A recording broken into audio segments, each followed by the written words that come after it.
Finding H.S. Miller and a Bit of Wisdom. When I was young and knew everything, I would have looked at the photograph accompanying these words and immediately said, it wasn't taken in Vermilion. But then something odd happened. Years passed, I got older, and discovered that I didn't know much about anything, let alone a photo such as this. It was an epiphany of comeuppance, and I found one that is both justly earned and deserved. But setting all that aside, I do give myself some credit for not rejecting everything I don't immediately recognize, including this photo, at least not entirely, and subsequently delete everything from my computer. That's not because I've any hunch about them being relevant to my field of interest, though. It's really because I just like old photographs. This particular item is a scanned reproduction of a postcard with a postal stamp date of April 5th, 1907. Because general information pertaining to digital photocopies can be easily found using tools found on most computers, I can tell you that I've had a copy of this photo for over 20 years.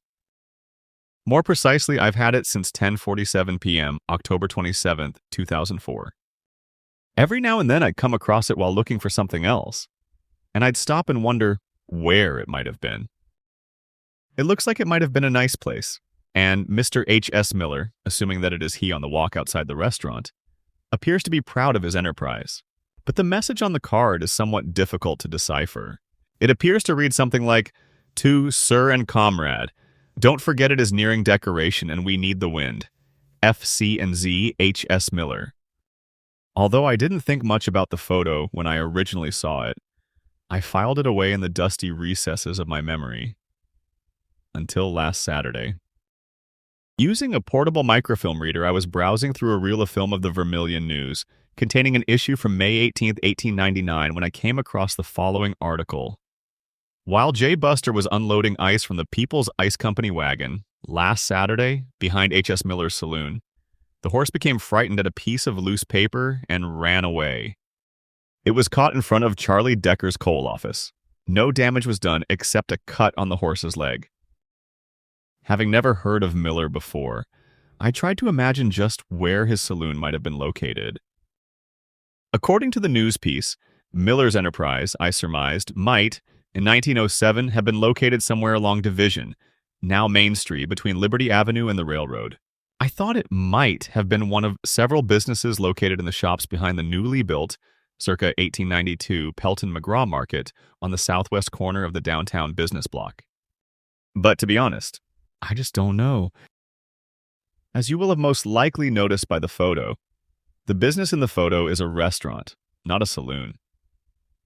Searching further into the person whom I only knew as H.S. Miller, I discovered that his name was Henry and that he was born in Vermilion in 1843 of German-born parents. His father's name was John and his mother's name was Esther Kiesker. Early in his marriage to his wife Gertrude, the family lived in Berlin Township. Together, they had 8 children. By the time the postcard was dated, Mr. Miller would have been nearing his 64th year. And by 1910, after setting aside a tidy sum of money from his years as an entrepreneur, he and Gertrude had retired to a nice home on North Washington Street in Vermilion, and were about raising but one more child, a granddaughter named Marion H. Kropp. Henry died on the 23rd day of May in 1911.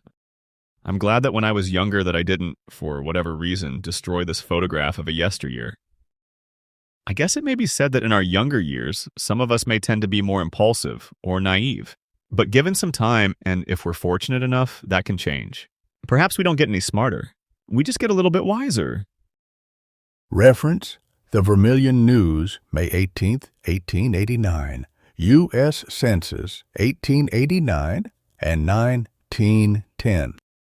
This story was written May 2nd, 2010, for Rich Tarrant's Memories of Yesteryear webpage in Vermilion, Ohio.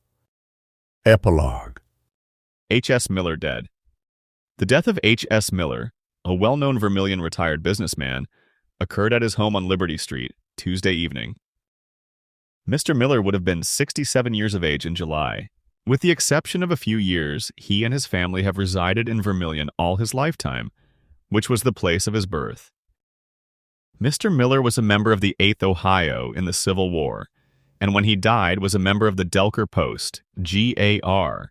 On this post will conduct the funeral services at the house at 1 o'clock Friday afternoon. Reverend Swisher of the Congregational Church will assist. Mr. Miller was also a member of the Masonic fraternity at Huron and of the Vermilion tent KOTM. He leaves a wife, 4 daughters, and 2 sons to mourn his demise. Thanks for listening. I thought I knew everybody in Vermilion's yesteryear. Guess what? I still have more to learn.